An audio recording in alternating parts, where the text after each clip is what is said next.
কওমি মাদ্রাসা বা খারিজি মাদ্রাসা এর সূচনা লগ্ন কোথা থেকে এবং এরা কেন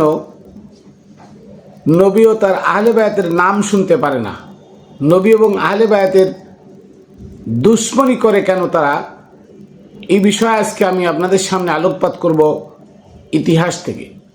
আসুন আমরা মন স্থির করে কথাগুলো শুনি।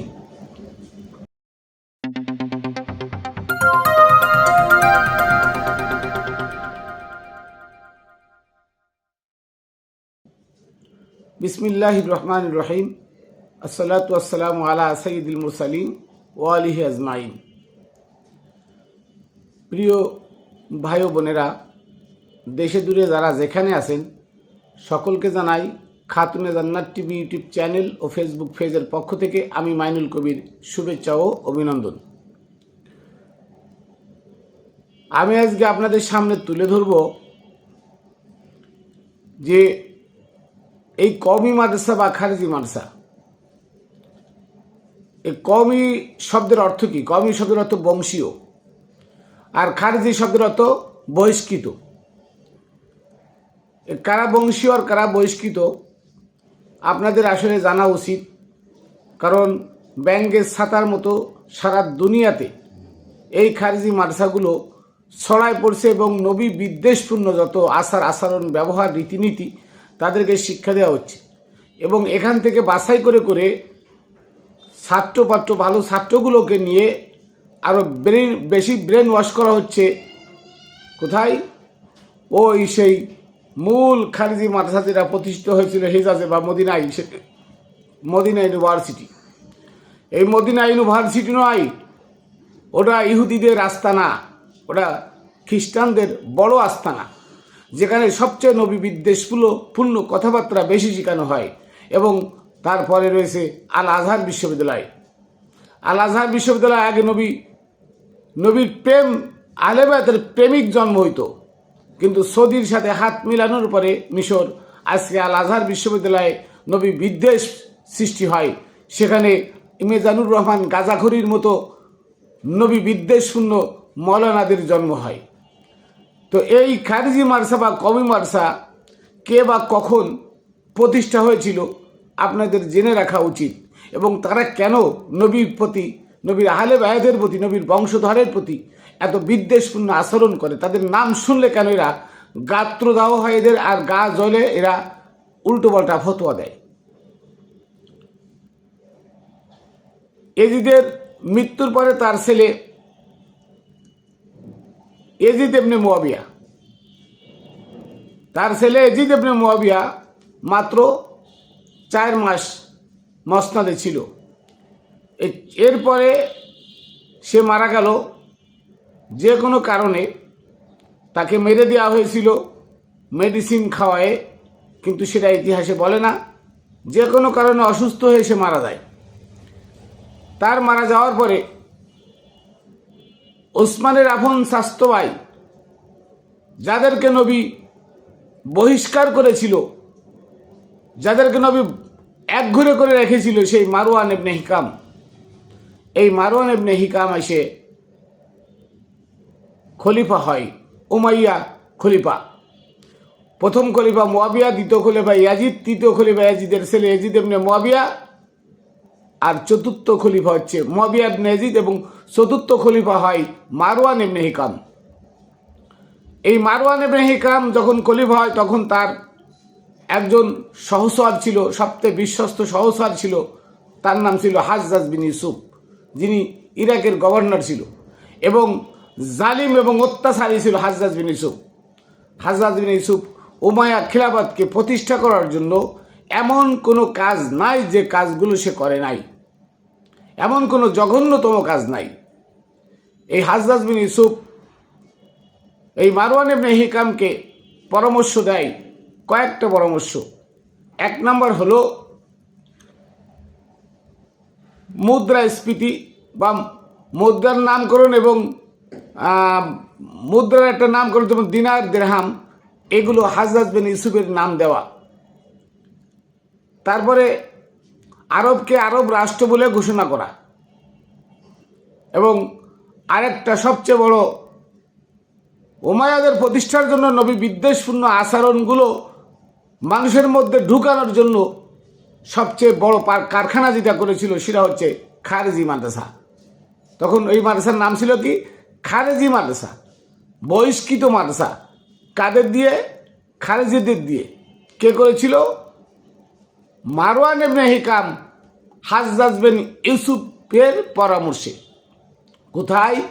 আজকে মদিনা ইউনিভার্সিটি যেটা, এটা প্রথমে 685 খ্রিস্টাব্দে বা 86 খ্রিস্টাব্দে আর কি, 685-86 খ্রিস্টাব্দে এই খারিজি মাদ্রাসা হাজ্জাজ বিন ইউসুফের পরামর্শে মারওয়ান ইবনে হিকাম প্রতিষ্ঠা করে।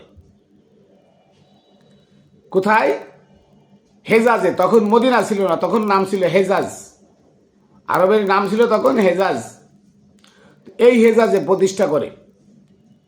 তো শিক্ষকেরা তখন মারওয়ান ইবনে হিকাম পরামর্শ দিল, হাজ্জাজ ইবনে ইউসুফ মারওয়ান ইবনে হিকামকে পরামর্শ দিল যে মারওয়ান, আপনি জানেন না কাদেরকে শিক্ষক বানাবেন? না, যারা সিফফিনের যুদ্ধ থেকে মাওলা আলীর দলের লোক, মাওলা আলী থেকে খারেজ হয়ে মুনাফেক হয়ে গেছিল, এদেরকে যদি না বসাই, তাহলে যাদের বসাবো তারা যদি নবী প্রেম, নবীর আহলে বায়তের প্রেম এদেরকে শিক্ষা দেয়, তাহলে আমাদের বিপরীতে এরা খাড়াই যাবে। তখন মারওয়ান পরামর্শটা নিল। নিয়েই মারওয়ান সেই খারেজিদেরকে বিভিন্ন জায়গা থেকে খুঁজে খুঁজে আইনে এই কমি মাদ্রাসা, খারেজি মাদ্রাসায় তাদেরকে শিক্ষকতা করার সুযোগ দিয়ে দিল। তখন থেকে শুরু হয় খারেজি মাদ্রাসা। আর খারেজ শব্দটা তো বহিষ্কার। কিসের থেকে বহিষ্কার? যারা ইসলাম থেকে বহিষ্কার, নবীর উম্মত থেকে বহিষ্কার, মাওলা আলীর থেকে বহিষ্কার হয়ে গেছিল, সেই গ্রুপ করলো মাদ্রাসা। সেই মাদ্রাসা প্রতিষ্ঠা করলে সেখানে নবী প্রেম কি করে থাকে? তখন তার নাম ছিল কি? খারেজি মাদ্রাসা। আমি যখন মাদ্রাসায় পড়েছি তখন আমরাও বলেছি আমি খারেজি মাদ্রাসায় পড়ি, তখন কমি মাদ্রাসা বলি নাই, আমরাও বলেছি খারেজি মাদ্রাসা। এই কমি মাদ্রাসা কিছুদিন আগে এর নাম হয়েছে কমি মাদ্রাসা। কমি মানে কি? বংশীয় মাদ্রাসা। কার বংশীয়? উমাইয়া বংশীয়রা তৈরি করেছে এটা, তাই এর নাম হয়েছে কমি মাদ্রাসা। এত নাম থুয়ে মাদ্রাসার নাম কমি মাদ্রাসা, খারেজি মাদ্রাসা হইল কেন? আর এই কমি মাদ্রাসা, খারেজি মাদ্রাসার অধিকাংশ আলেম, শতকরা 99% আলেমই নবী বিদ্বেষপূর্ণ কথাবার্তা। যখনই শুনবে নবীর জন্মদিন তখন তারা লাভ দিয়ে ওঠে, এরা করার বেদাত। কিন্তু তারা ঠিকই পয়লা বৈশাখে রেলি করে, সেটা জায়েজ। শুয়োরের মাংস কোরআনে হারাম বলে, তারা ডক্টর ইউনূসের সাথে হাত মিলাই শুয়োরের মাংস জায়েজ ঘোষণা দিয়ে দিছে। মদ খাওয়া জায়েজ, সুদখোরের বাড়ি খাওয়া জায়েজ, সুদের টাকা আপনি খাইতে পারবেন। তারা বলে ফতোয়া দেয় সুদের টাকা খাইবেন, তাতে যে পাপ হবে, নামাজ রোজা হজ যাকাত করলে সে পাপ মোচন হয়ে যাবে, করলে সমান সমান আপনি জান্নাতে চলে যাবেন। নাউজুবিল্লাহ। কারা বলে? এই খারেজিরা বলে, এই কওমিরা বলে। কেন বলে? কারণ তাদেরকে শিক্ষা দেওয়া হয়েছে জান্নাতের আশায় আর হুর কেলমানের নেশায় পড়ে তোমরা নবী বিদ্বেষপূর্ণ যত আচরণ আছে তাই করবা, তোমাদেরকে মাস গেলে বেতন দেওয়া হবে। এরপরে আস্তে আস্তে করে এই মাদ্রাসা আরব কান্ট্রিতে ছড়ায় পড়ে, ভারত উপমহাদেশে আসে নাই। 1600 খ্রিস্টাব্দে ইস্ট ইন্ডিয়া বাণিজ্যের নাম নিয়ে, ব্যবসার নাম নিয়ে এই বৃহৎ ভারতবর্ষে ঢুকে পড়ে। তারা বিভিন্ন জায়গায় দুর্গ গড়ে এবং দুর্গতে আস্তে আস্তে করে অস্ত্র আনে, লোকজন তাদেরকে বাউ করে। করতে করতে করতে করতে তারা 1757 খ্রিস্টাব্দে পলাশির যুদ্ধ করে। আপনারা জানেন 1757 খ্রিস্টাব্দে নবাব সিরাজউদ্দৌলার সাথে পলাশির যুদ্ধ করে সিরাজউদ্দৌলাকে হারায় দিয়ে তারা কি করে? এই দিল্লির মসনাদ তারা ভারতবর্ষকে দখল করে। তো ব্রিটিশরাই ভারতবর্ষ দখল করার আগে আরব থেকে সুফিদেরকে মুছে দেওয়ার জন্য ব্রিটিশ গোয়েন্দা ডক্টর হ্যাম্প্রেকে ব্রিটিশ নিয়োগ দেয়। কি নিয়োগ দেয়? যে মোহাম্মদ ইসলাম যেন আরব কান্ট্রিতে না থাকে, তার জন্য এমন একটা লোক পয়দা করা দরকার যে লোকটা মোহাম্মদ ইসলামকে চিরতরে ধ্বংস করে দিবে। কেন? কারণ ইস্ট ইন্ডিয়ার কাছ থেকে তারা খবর নিয়েছিল যে ভারতবর্ষে 750 বছর ধরে মুসলমানরা যে শাসন করছে মূল কারণ কি, তারা ভারতবর্ষ কি করে জয় করলো। তারা এই ইতিহাস যখন জানতে পারে যে এই ভারতবর্ষে 750 বছর আগে সুফিরা এসে ভারতবর্ষের যত বড় বড় রাজা ছিল, বড় বড় স্বৈরাচার ছিল, সে স্বৈরাচারদেরকে আধ্যাত্মিকতার মাধ্যমে পরাজয় করেছে। পরাজয় করে এই ভারতবর্ষ মুসলমানরা কব্জা করে নিয়েছে। 750 বছর মুসলমানরা ক্ষমতায় ছিল। ব্রিটিশরা এই ইতিহাস জানতো, তাই ব্রিটিশরা ডক্টর হ্যাম্প্রেকে নিয়োগ দেয় যে সৌদি আরবে এমন একজন নবী বিদ্বেষ পূর্ণ লোক তৈরি করো যে একাই পুরো সৌদিটাকে পরিবর্তন করে দেবে, এখানে যেন কোনো সুফি না থাকে। এই সুফিদেরকে হাজ্জাজ বিন ইউসুফ ক্ষমতায় থাকে কাবা ঘরকে পাথর মেরে ধ্বংস করে দেওয়ার চেষ্টা করেছিল। কাবার গিলাপে আগুন লাগাইছিল কে? হাজ্জাজ বিন ইউসুফ। কোরআন শরীফে অনারবদের জন্য কোরআন শরীফে জেদ জাবর কে লাগাইছিল? হাজ্জাজ বিন ইউসুফ। কোরআন শরীফ থেকে জিজ্ঞাসা চিহ্নগুলো কে উঠাইছিল? হাজ্জাজ বিন ইউসুফ। যেমন আনা বাশারুম মিসলুকুম, এখানে একটা জিজ্ঞাসা চিহ্ন ছিল, আমি কি তোমাদের মতো মানুষ? ইউ হা ইলাইয়া, আমার পরে ওহী নাজিল হয়, এই কথাটা একটা জিজ্ঞাসা চিহ্ন ছিল। সে জিজ্ঞাসা চিহ্ন উঠাই দিয়ে আনা বাশারুম মিসলুকুম বানাইছে, আমি তোমাদের মতো মানুষ। তা নাহলে খারেজিরা কি করে বলে নবী আমাদের মতো মাটির মানুষ? মরে বসে গলে গেছে। এটা খারেজিদের অন্যতম একটা আদর্শ, নবীকে ঘৃণা করা। এই হাজ্জাজ বিন ইউসুফ 2500 সুফিদেরকে হত্যা করে তার রক্ত দিয়ে গোসল করেছিল যে মদিনায় কোনো সুফি থাকবে না। সেই হাজ্জাজ বিন ইউসুফের রাস্তা ধরে ইংরেজরা ব্রিটিশ গোয়েন্দা ডক্টর হ্যাম্প্রেকে দায়িত্ব দিয়ে সুফিদেরকে নিধন করার জন্য, উম্মতে মুহাম্মাদিকে নিধন করার জন্য মোহাম্মদ বিন আব্দুল ওয়াহাব নজদিকে চুজ করে এবং মোহাম্মদ বিন আব্দুল ওয়াহাব নজদির পিছনে তারা 2 বছর সময় দিয়ে, টাকা দিয়ে, পয়সা দিয়ে, লোক দিয়ে তাকে সহযোগিতা করে এই হেজাজের নাম পরিবর্তন করে সৌদি আরব, মদিনাতুল মুনাওয়ারা, সৌদি আরব বাদশা সাউদ বিন আবদুল্লাহর বাড়িতে ঢুকাই এই ওয়াহাবিকে ঢুকায়। সেখান থেকে নবী বিদ্বেষপূর্ণ কথাবার্তা এবং নবীর রজা, মা ফাতেমা রজা, হাসান হুসাইনের রজা, মাওলা আলীর রজা, এই রজাগুলো সব আব্দুল ওয়াহাব নজদির পরামর্শে সৌদিরা ভেঙ্গে গোড়ায় দেয়। আর ওয়াহাবিবাদের জন্ম তখনই হয়। ঠিক এই কথাটা, এই ওয়াহাবিবাদকে ইংরেজরা কাজে লাগানোর জন্য তারা ওখানে প্রতিষ্ঠা করে এবং 1757 সালে যখন ইস্ট ইন্ডিয়া ভারতবর্ষ দখল করে ভারতবর্ষের মস্তাদে বসে 1779 খ্রিস্টাব্দে তারা কি করে? দিল্লিতে এই কওমি মাদ্রাসা প্রতিষ্ঠা করে। না, 1779 খ্রিস্টাব্দে কলকাতায় তারা সর্বপ্রথম আলিয়া মাদ্রাসা প্রতিষ্ঠা করে। আলিয়া মাদ্রাসা প্রতিষ্ঠা করে তারা আলিয়া মাদ্রাসার প্রিন্সিপাল খ্রিস্টান, আলিয়া মাদ্রাসার শিক্ষকরা খ্রিস্টান, এই 25 জন খ্রিস্টান প্রিন্সিপালই করছে আলিয়া মাদ্রাসার ধারাবাহিকতায়। এবং আলিয়া মাদ্রাসার বেশিরভাগ শিক্ষক ছিল খ্রিস্টানদের নিয়োগ দেয়া, ইস্ট ইন্ডিয়ার নিয়োগ দেয়া। তারা তখন দেখে আলিয়া মাদ্রাসায় এরা কোরআন হাদিসও শিখতেছে, এরা পাশাপাশি বাংলা ইংরেজি এগুলোও শিখতেছে। তখন তারা পথ ঘুরাই দিল। মোহাম্মদ বিন আব্দুল ওয়াহাব নজদির পরামর্শ নিয়ে তারা পথ ঘুরাই দিল। দিয়ে কি করলো? তারা 1866 খ্রিস্টাব্দে এসে দিল্লি দারুল উলুম মাদ্রাসা, দারুল উলুম দেওবান মাদ্রাসা প্রতিষ্ঠা করে। আশরাফ আলী থানবীদের মতো 6 জন লোকের, 6 জন কাট্টা ওয়াহাবিবাদ যারা লালন পালন করত, তাদেরকে নিয়ে ইংরেজরা বলল যত টাকা লাগে সব দেবো আমরা মাদ্রাসা প্রতিষ্ঠার জন্য। 1863 সালে যখন ইংরেজদের ক্রাউন প্রিন্সের হাতে ক্ষমতা, তখন সে কি করে? টাকা দেয়।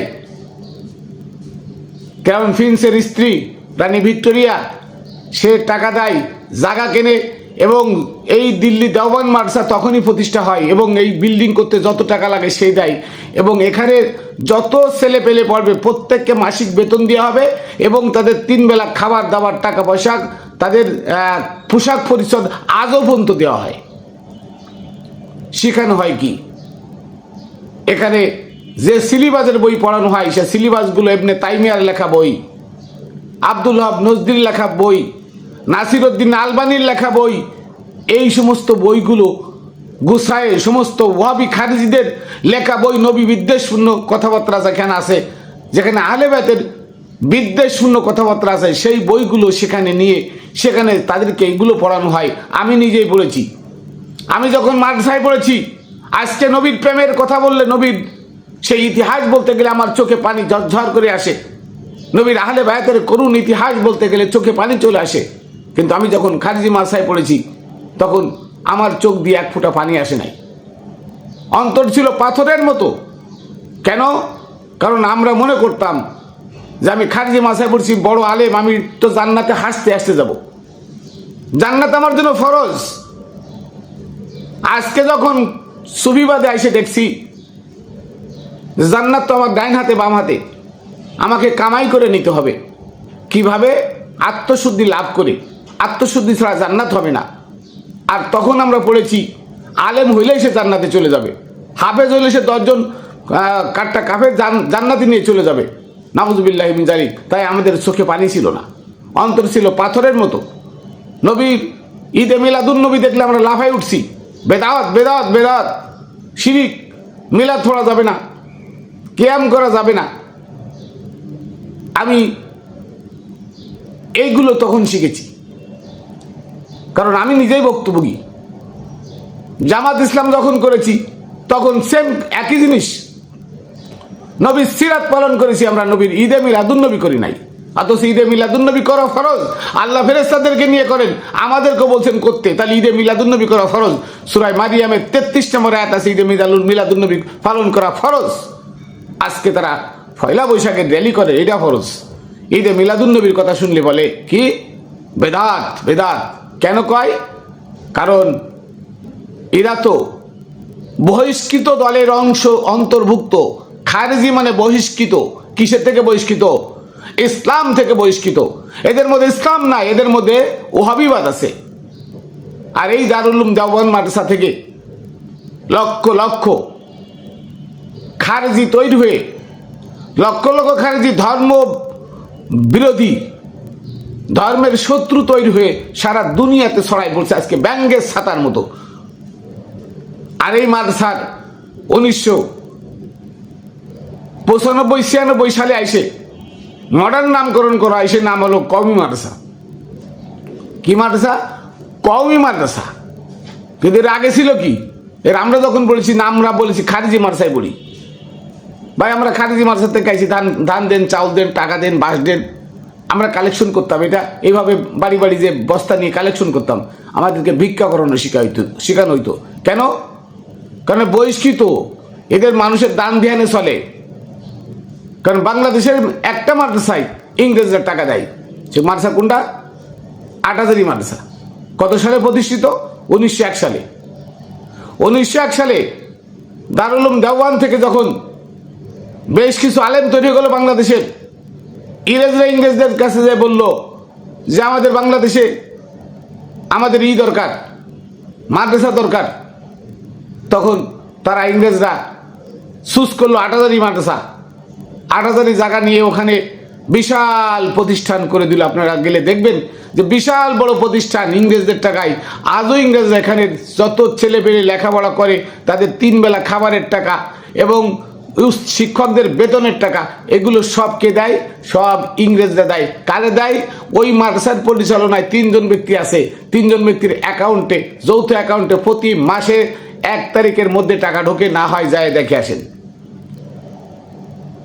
আহমদ শফি যে টাকা মেরে দিছিল, বাবনগরী যে টাকা মেরে দিছিল, তাদের বিরুদ্ধে কেউ মুখ খোলে না। যে খুলছে তাকে মাদ্রাসা থেকে আউট করে দিছে। কারণ কি? কারণ হচ্ছে তাদের মধ্যে দুনিয়াদারি ছিল, তাদের মধ্যে পরকাল ছিল না। কারণ এটা তো বহিষ্কৃত, কিসের থেকে? ইসলাম থেকে বহিষ্কৃত। যে ইসলাম থেকে বহিষ্কৃত যারা, তাদের মধ্যে দুনিয়াদারি ছাড়া আখিরাত থাকে না।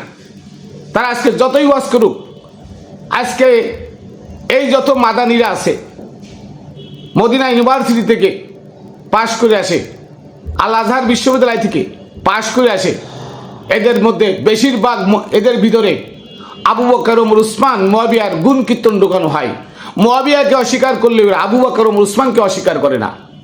কারণ যে আবু বকর ওমর উসমান দুনিয়াদারির লোভে আমার নবীর দাফন কাফন না দিয়ে 3 দিন 3 রাত তারা বনু সাকিফা সাউদায় গিয়ে মিটিং করে মিছিল করে তারা মসনাদ দখল করে মা ফাতেমার ঘরে আগুন লাগায়, মা ফাতেমার পেটের বাচ্চা হত্যা করে, মাওলা আলীর মাজায় দড়ি বেঁধে তাকে বায়াতের জন্য আবু বকর টেনে নিয়ে ওমর টেনে আনে আবু বকরের কাছে।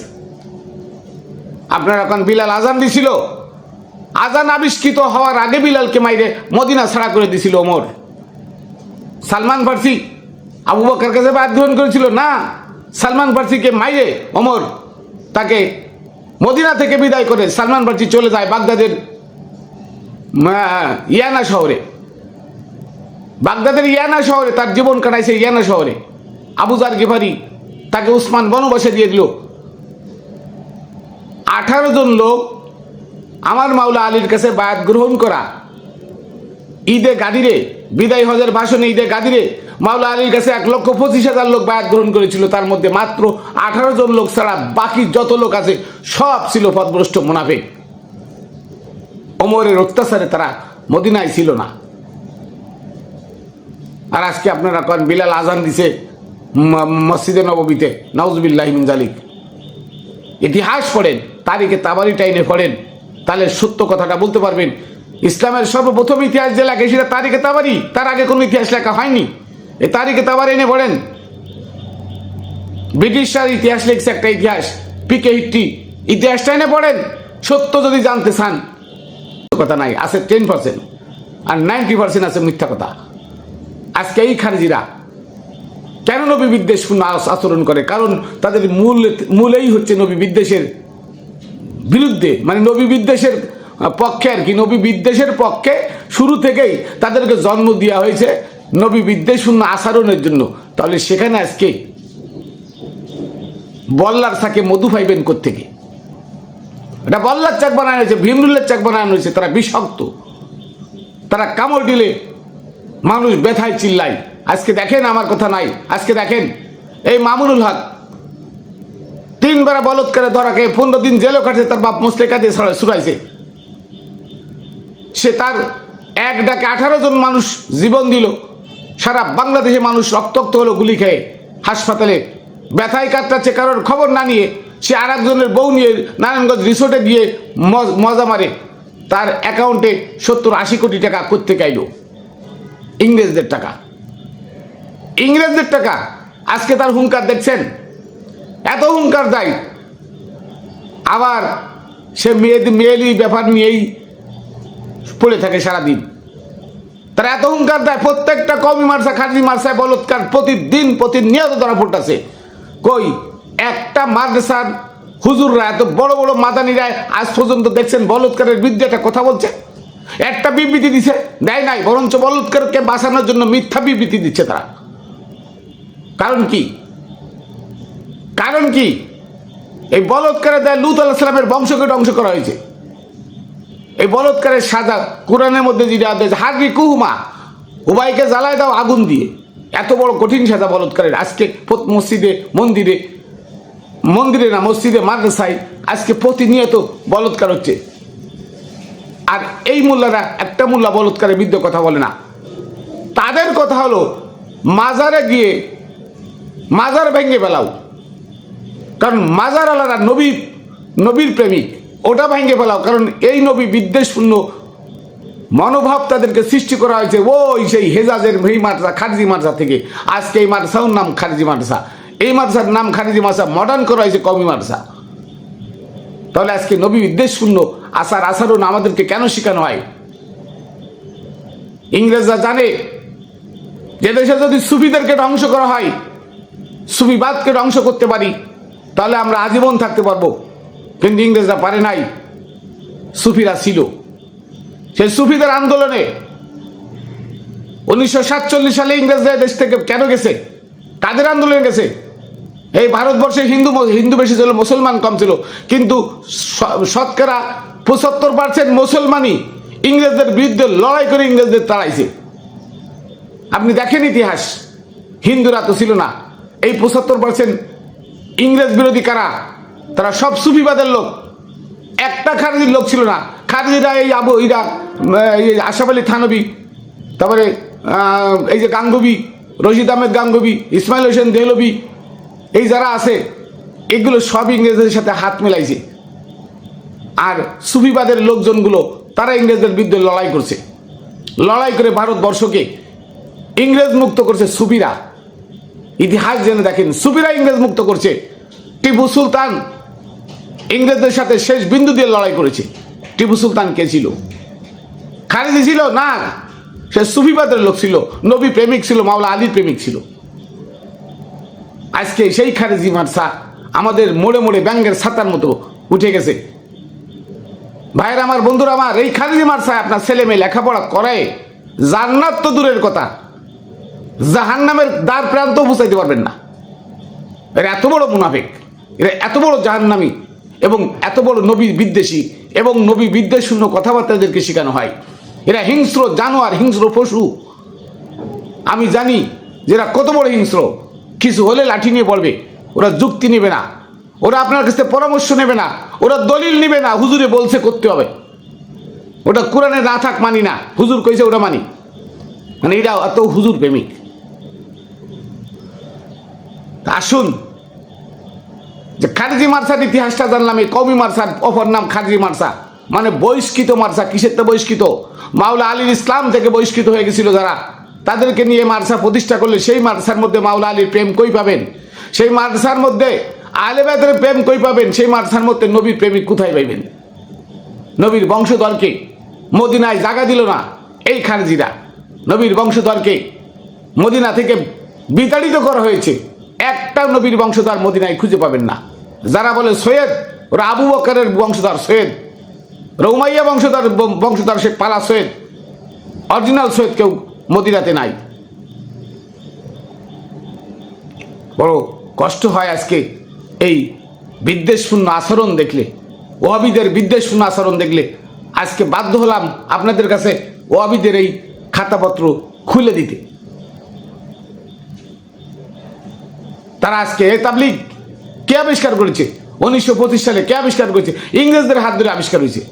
আহলে হাদিস 1888 সালে কলকাতায় আহলে হাদিসের উদ্ভব কে করে দিয়েছে? ইংরেজরা করে দিয়েছে। তাহলে এভাবে মুসলমানদের মধ্যে দল বিদল কারা তৈরি করছে? ইংরেজরা তৈরি করছে। কেন? একমাত্র সুফিবাদকে ধ্বংস করার জন্য, নবী প্রেমিকদের ধ্বংস করার জন্য। নবী প্রেমিকরা যেন এখানে জাগ্রত না হতে পারে, তাদেরকে যেন চিরতরে ধ্বংস করে দেওয়া যায়। কারণ নবী প্রেমিক যে সে ব্যক্তি সুফি হয়। আর ওই সুফিদের কেরামতির সামনে কোনো বাহাদুরি চলে না, সুফিদের কেরামতির সামনে কোনো লড়াই চলে না, বড়াই চলে না। তাই সুফিরা যেন দেশে আধিপত্য না করতে পারে, সুফিদেরকে ধ্বংস করার জন্য এই খারেজি মাদ্রাসার উৎপত্তি, এই দিল্লিতে কওমি মাদ্রাসার উৎপত্তি, এই বাংলাদেশে কওমি মাদ্রাসার উৎপত্তি। এবং এদেরকে লক্ষ লক্ষ টাকা দেয়, কোটি কোটি টাকা দেয়। আহলে হাদিসদেরকে কোটি কোটি টাকা দেয়, তাবলিগকে কোটি কোটি টাকা দেয়। তাবলিগ কই টাকা পায়? তাবলিগের একজন ওয়ার্ড আমিরও বেতন পায়। তাকে বেতন কে দেয়? তাবলিগের জিলা আমির বেতন পায়, বাসা ভাড়া পায়, গাড়ি ভাড়া পায়, ছেলেমেয়ের লেখাপড়া খরচ পায়। কে টাকা দেয়? তাবলিগের কি কোনো মিল ফ্যাক্টরি আছে? এই যে টুঙ্গির মাঠের 2টা ইজতেমা হয়, 2টা ইজতেমা কোটি কোটি কোটি কোটি টাকা খরচ হয়। কে দেয়? কোনোদিন দেখছেন আপনারা কে টাকা দেয়? মানুষ গাড়ির টাকাতে খায় না, ওটা হচ্ছে আয়স। এই যে কাকরাইল মসজিদে 3 বেলা রান্না করে খাওয়াচ্ছে, কার টাকা দিয়ে খাওয়ায়? ওটা কি মানুষ খায় টাকা দিয়ে? না, ওটা আয়স। মূলত টাকা ইসরায়েল দেয়। আর এই টাকা নিয়ে ভাগাভাগি নিয়ে সাদ আর জুবাইরের মধ্যে মারামারি করে 14-15 জন লোক মারা গেল। এরা কি নবী প্রেমিক? কখনো নয়, এরা নবী বিদ্বেষী। যাই হোক, আমি আমার সত্য কথাটা আপনাদের সামনে উপস্থাপন করতে পারলাম। আপনারা মানলে তাল গাছ, না মানলে ঝাঁটা গাছ, কিচ্ছু না। মানলে মানবেন, না মানলে না মানবেন, সেটা তার খেলা। আমার কথা আমি বলে গেলাম। কওমি মাদ্রাসা খারেজি মাদ্রাসার প্রতিষ্ঠা কি কারণে? সুফিজমকে ধ্বংস করার জন্য, মুহাম্মদ ইসলামকে ধ্বংস করার জন্য এবং মুহাম্মাদের নাম ছিল তারা মুছে দেওয়ার জন্য খারজি মাসার আবির্ভাব হয়। এবং কে করে? হাজ্জাজ বিন ইউসুফ মারওয়ান ইবনে হিকামের হাত ধরে। তাহলে বোঝা গেল যে খারজি মাসার উৎপত্তি মুহাম্মদ ইসলামকে ধ্বংস করার জন্য। আর সেই মাদ্রাসায় ছেলে পেলে লেখাপড়া করে আপনি কি পাইবেন? জান্নাত পাইবেন? না, জাহান্নামের ধারে কাছে যাইতে পারবেন না। আল্লাহ বলে দিছেন, শোনেন, সূরা বাকারার ৯৮ নম্বর আয়াত। আমি আয়াতটা বলি, দেখেন, সূরা বাকারার ৯৮ নম্বর আয়াত। মান কানা আদুব্বাল লিল্লাহ, যারা আল্লাহর সাথে দুশমনি করে, ওয়া মালাইকাতিহি, তার ফেরেশতার সাথে দুশমনি করে, ওয়া রাসূলিহি, তার রসুল, রসুল মানে কি? গুরু, ওলি মুর্শিদের সাথে দুশমনি করে, ওয়া জিবরিল, জিবরিল আমিন, যে ওহী আনত জিবরিলের প্রতি দুশমনি করে, জিবরিলকেও মানে না, ওয়া মিকাল, মিকাইল আলাইহিস সালামের সাথে দুশমনি করে, ফাইনাল্লাহ আদুব্বুল লিল কাফিরিন, আল্লাহ এই সমস্ত কাফেরদের শত্রু আল্লাহ। এই সমস্ত কাফেরদের শত্রুকে আল্লাহ নিজেই এই সমস্ত কাফেরদের শত্রু, যারা রসুলের সাথে বা এই ওলি মুর্শিদের সাথে দুশমনি করে এবং তার নবীর সাথে দুশমনি করে। তারা কি? তারা আল্লাহর দুশমন, আল্লাহ তাদের দুশমন। তাহলে আসুন আমরা আমাদের ছেলে মেয়েকে এই কওমি মাদ্রাসা, খারজি মাদ্রাসা, ইসলাম বিদ্বেষী মাদ্রাসা থেকে স্কুলে পড়াই, তাও জ্ঞান অর্জন করতে পারবে, তাও ভালো থাকবে, হৃদয়টা নরম থাকবে, পাপ কাজ করতে ভয় পাবে। কিন্তু এই কওমি মাদ্রাসারা পাপ কাজ করতে ভয় পায় না। জামাতে নামাজ পড়ায় আর একজনের বউ নিয়ে মসজিদের মধ্যে আকাম করে ধরা খাচ্ছে। মেয়েকে ভাড়া করে আনে মসজিদের কেবিনের মধ্যে বসে, মেয়েদেরকে ভাড়া করে আনে, টাকা দিয়ে ভাড়া করে আনে, দেখছেন আপনারা জিনা করতেছে। ইমাম সাহেব সকালবেলা গোসল করে আবার ইমামতি করতেছে, ছোটো ছোটো বাচ্চা নিয়ে বলৎকার করতেছে। এগুলো কেন হচ্ছে? কারণ এদের অন্তর পাথর হয়ে গেছে, এদের অন্তরে ভয় নাই। আপনার ছেলে মেয়ে এদের কাছে দিলে এটাম হবে, অতএব এদের কাছে কোনো জ্ঞান নাই, এলেম নাই, ওর থেকে স্কুলে পড়ান, তাও ভালো আছে, তাও যতটুকানি আপনার প্রতি সহনশীলতা দেখাবে, নবীর প্রেম তার মন্তরে যতটুক থাকবে, এই মাদ্রাসায় দিলে একদম শেষ, তাবলিগে দিলে আরও শেষ, আলে হাদিসে দিলে আরও শেষ। অতএব এদের থেকে আমাদের বিরত থাকা উচিত। আসুন সত্য পথে কোরআন ধরি, কোরআনকে গাইডলাইন হিসেবে মেনে নিয়ে কোরআনের হুকুম যেটা আছে আমরা সেটা করি, কোরআন যেটা নিষেধ করেছে ওটাকে বর্জন করি, তাহলে আমি এহকাল পরকাল মুক্তি পাওয়ার একটা পথ পাবো। যাই হোক, আমি আমার সংক্ষিপ্ত কথা এখানে শেষ করছি। সকলকে শুভেচ্ছা অভিনন্দন জানিয়ে আবার দেখা হবে অন্য ভিডিওতে। আমি আমার শেষ সালাম ও কদমবুসি প্রেরণ করি পাক পাঞ্জাতনের পাক দরবারে, সমস্ত অলিয়া উলিয়া গাউস কুতুবের পাক দরবারে এবং আমার গুরু হযরত মানিক চাঁদ শাহ মাদ্দাজিল্লুহুল আলী আমার বাবাজানের পাক চরণে রেখে এখানে শেষ করছি। আবার দেখা হবে। জয় গুরু।